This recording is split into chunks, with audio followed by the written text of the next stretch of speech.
So let's look at some recommendations to sum this up. First of all, and privately, of course, I ask you CEOs to change your thinking. In order to do that, you need to do an assessment. And that assessment should be, how would I feel if, okay, what would the impact on the business be if we lost employee records and they just started to be getting hired by our competitors at a slightly better pay rate? What if something that we worked years to develop started showing up on shelves in another country at a price point a third of what we're able to manufacture it for back here? You know they didn't develop it themselves. What if all of a sudden you're sitting at a negotiating table and people are spouting stats and statistics about your business and you have no idea how they got them and they're putting you in a corner from a negotiations perspective?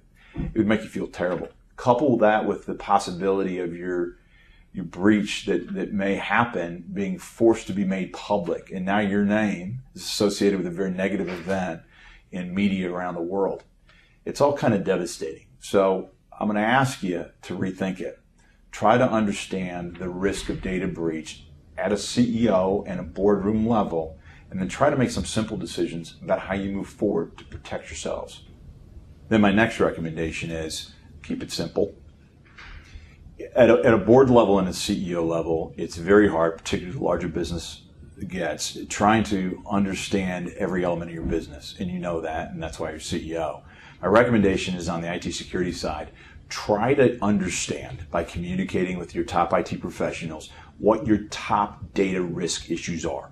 Don't let them get you down to the minutia. Charge them with responsibility of identifying 5 to 10 key things you should be looking at and asking questions about in your management meetings and in your board meetings, and raise it to that level. Don't get down to the minutia, keep it high, but boil it down to a few things that you can focus on and you can actually make progress on. Have them translate it into a non-super techie format so that it just makes good old-fashioned business sense and you understand the risk and why it's your top issue. The next thing is, don't just rely on the things of old. Every one of our businesses are littered with the technologies that we developed 10 years ago, and we've been buying them and putting them out there. Things have changed. I can tell you that the firewalls of old won't block the types of attacks that are going to get through your gateways and your egress and ingress points today. They won't do it.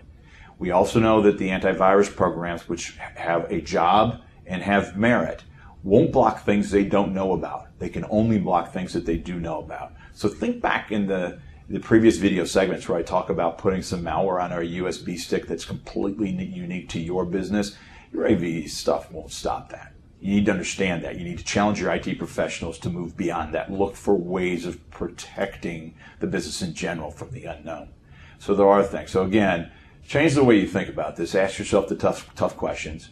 Then once you've done that, try to simplify your understanding of what those risks are and raise them up within your organization. And then lastly, don't be comforted by the fact that you are signing checks for IT security technology right now. It in itself won't necessarily solve your problems. You need to start looking forward, both in terms of technology, but also in terms of process that brings everybody in the company together.